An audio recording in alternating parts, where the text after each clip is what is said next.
نگاہیں نیچی رکھنا گھر کے مرد بھی اور گھر کی عورتیں بھی، یہ کیوں کہا گیا؟ آج آپ کے علم میں نہیں ہوگا انسیسٹ کس قدر تیزی سے پھیل رہا ہے مغرب کے اندر۔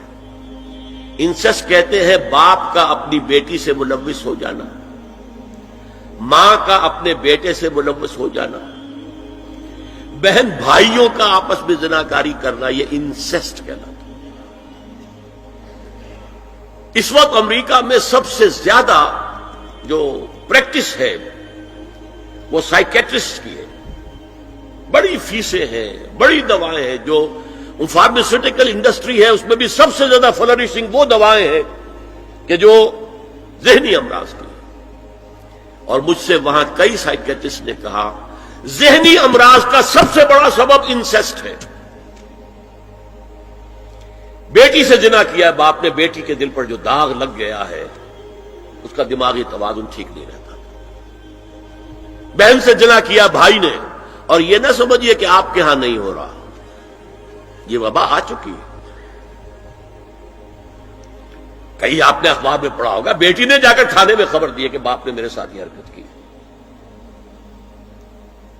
یہ ساری چیزیں آج ہو رہی ہیں ہمارے یہاں، اس لیے کہ جب زنا کے جو دوائی ہیں، داعیات ہیں، جو زنا کی ترغیب ہے وہ پھیلی ہوئی ہوگی، عام ہوگی، تو راستے نکالے گا۔ گھروں میں مرد بھی اپنی نگاہیں نیچی رکھیں۔ کیا مطلب؟ باپ بھی اپنی بیٹی کو گھور کر نہ دیکھے، بیٹی بیٹی ہے، لڑکی ہے۔ جوان بھائی بھی اپنی جوان بہن کو گھور کر نہ دیکھا۔ نگاہیں نیچی رکھنا، یہ نگاہیں نیچی رکھنا بازار میں چلتے ہوئے نہیں ہے، وہ تو سوسائڈ ہو جائے گی، موت آ جائے گی، کوئی گاڑی آپ کو روک دے گی۔ یہ گھر کے اندر ہے، اور اس لیے ہے کہ بہرحال باپ مرد ہے، بیٹی عورت ہے۔ میں نے آپ کو فرائیڈ کی بات بتا دی ہے، وہ تو کہتا ہی ہے کہ باپ اگر محبت بھری نگاہ بیٹی پر ڈال رہا ہے اس میں سیکس ہے، سیکس کا جذبہ ہے۔ اگر ماں بیٹے پر محبت بھری نگاہ ڈال رہی ہے تو سیکس ہے، ایڈیپس کمپلیکس مشہور ہے اس کا۔ لیکن اپنی جگہ یہ ہے کہ باپ مرد ہے، بیٹی عورت ہے، بھائی مرد ہے، بہن عورت ہے۔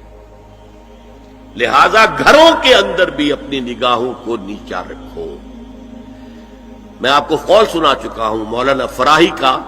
اصلاحی صاحب نے کہا جب مولانا فراہی نے مجھ سے یہ کہا کہ اصل میں سورہ احزاب میں گھر کے باہر کا پردہ ہے اور سورہ نور میں گھر کے اندر کا پردہ ہے، تو کہتے میری آنکھیں کھل گئیں اور چابی مل گئی، کلید مل گئی ان آیات کو سمجھنے کی، ان کی اصل پس منظر کو، حقیقت کو جاننے کا راستہ کھل گیا۔ تو یہ جو ہے غض بصر، یہ باہر کے لیے نہیں ہے، یہ گھر کے اندر کے لیے ہے۔ بیٹی کا آخر جوان ہو رہی ہے، اس کے سینے کے اوپر کچھ ابھار آ رہا ہے، اس کو گھور کر مت دے، نگاہ نیچے کر۔ قل للمؤمنین یغضوا من ابصارہم ویحفظوا فروجہم ذلک ازکی لہم ان اللہ خبیر بما یصنعون۔ نوٹ کر لیجئے کہ یہ کہاں ہو رہا ہے؟ گھر میں داخلے کے بعد۔ گھر میں داخلہ اجازت سے، اور داخلہ ہوگا صرف محرموں کا، گھر کے اندر جو ہے وہ نامحرم تو نہیں آئے گا۔ یہ میں آگے بیان کر رہا ہوں۔ وَقُلْ لِلْمُؤْمِنَاتِ يَغْضُضْنَ مِنْ أَبْصَارِهِنَّ وَيَحْفَظْنَ مِنْ فُرُوجِهِنَّ، اور کہہ دیجئے مومن عورتوں سے بھی کہ وہ بھی اپنی نگاہیں جھکا کر رکھیں اور اپنی شرمگاہوں کی حفاظت